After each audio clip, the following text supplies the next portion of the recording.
आगे कुछ हफ्तों में पंजाब के सबसे बड़े दरिया अपना पूरा जोर दिखाने वाले हैं। रावी और सतलुज का पानी ऑलरेडी कई गांव डुबा चुका है, फसलें मट्टी में मिल गई हैं और हजारों लोग बेघर हो चुके हैं। ये सिर्फ पहला राउंड था। अब चिनाब और जेहलम के कैचमेंट एरियाज बढ़ रहे हैं। ग्लेशियर्स हिमालय और कराकोरम में रिकॉर्ड रफ्तार से पिघल रहे हैं और इंडियन और पाकिस्तानी साइडों पर डैम्स अपनी पूरी हद तक भर चुके हैं। मतलब जो असल तबाही है वो नीचे की तरफ अभी आना बाकी है, क्योंकि वाटर रिजर्वायर्स एक प्रेशर कुकर बन चुके हैं। क्योंकि अगर कंट्रोल्ड रिलीज होता है तो नीचे आबादियों को फ्लड वेव्स हिट करें, और अगर गेट्स बंद रखे जाएं तो ये डैम्स के लिए खुद एक रिस्क है। गिलगित और कश्मीर के ग्लेशियर्स में जो लेक्स बनी हुई है उनका ब्रस्ट किसी भी वक्त चिनाब और जेहलम में नई फ्लड वेव भेज सकता है। मतलब रावी और सतलुज तो जस्ट एक वार्निंग थी, असल इम्तिहान कुछ और हो सकता है। देखिए पंजाब जो है वो दोनों तरफ, इंडियन पंजाब और पाकिस्तानी पंजाब, ये अनाज का गोदाम है। दोनों पंजाब ब्रेड बास्केट्स हैं। चावल, गन्ना, मकई और गंदुम की जमीन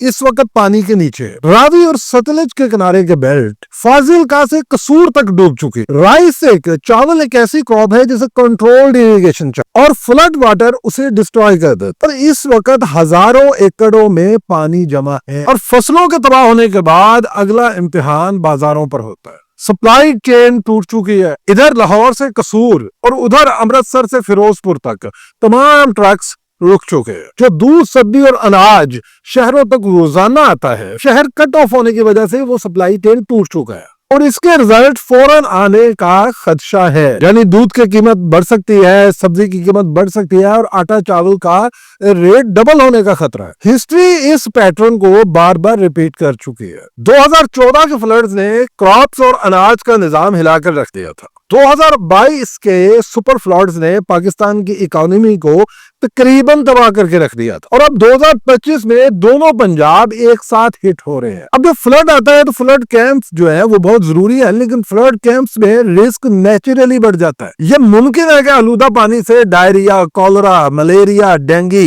और टाइफाइड जैसी वबाएं जन्म लें। स्टेगनेंट वाटर यानी खड़ा हुआ पानी मलेरिया और डेंगू के लिए ब्रीडिंग ग्राउंड्स है और सितंबर और अक्टूबर इनका वैसे ही पीक सीजन होता है। Dozens of snake bites already report हो चुके हैं और क्राउडेड टेंट्स के अंदर fungal diseases and skin infections जो है वो आम हो सकते हैं। यहाँ पे एक और इनविजिबल क्राइसिस है, मेंटल हेल्थ। अपना घर, फसलें, मवेशी डूबते हुए और खत्म होते हुए देखना और फ्यूचर का अनसर्टेन लगना, ये सब लोगों को डिप्रेशन और एंजाइटी की तरफ ले जाता है। और जब इन कैंप्स की वीडियोस वायरल होती है तो ये वीडियोस शहरी इलाकों में भी नजर आती हैं, जहां पे परेशानी की लहर मजीद बढ़ जाती है। यानी हेल्थ और सोसाइटी दोनों फ्रेल हो जाते हैं और अगर टाइमली मेजर्स ना लिए गए तो ये छोटे छोटे क्राइसिस बड़ा क्राइसिस बन सकते हैं। अब जो फ्लड्स होते हैं ये हमेशा गवर्नर्स के लिए असल इम्तिहान होते हैं। अर्ली वार्निंग सिस्टम्स और एम्बैंकमेंट्स यानी बंद, ये तो एग्जिस्ट करते हैं मगर टाइमली एग्जीक्यूशन हमेशा वीक होते हैं। रिलीफ कैंप्स और राशन ट्रक्स तो चल रहे होते हैं मगर अनइवन डिस्ट्रीब्यूशन और डिलेज आवाम का ट्रस्ट जो है वो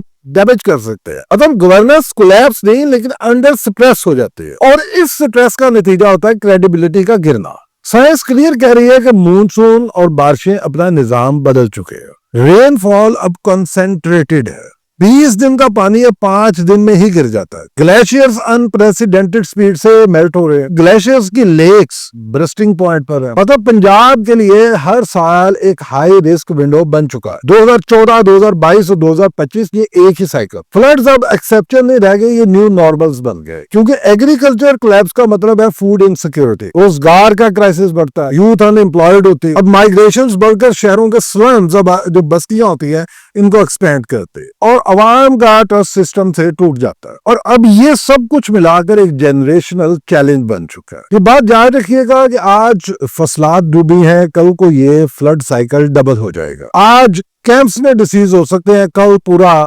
हेल्थ सिस्टम ओवर स्ट्रेच्ड हो जाएगा। आज हम फ्रस्ट्रेटेड हैं और कल को ये फ्लड साइकिल जो है ये पॉलिटिक्स का भी मैप चेंज कर सकता है। तो असल मामला ये है कि क्या पंजाब इस नए एरिया में सरवाइव कर पाएगा या नहीं, ये पानी उसे अपने साथ बहा कर ले जाएगा।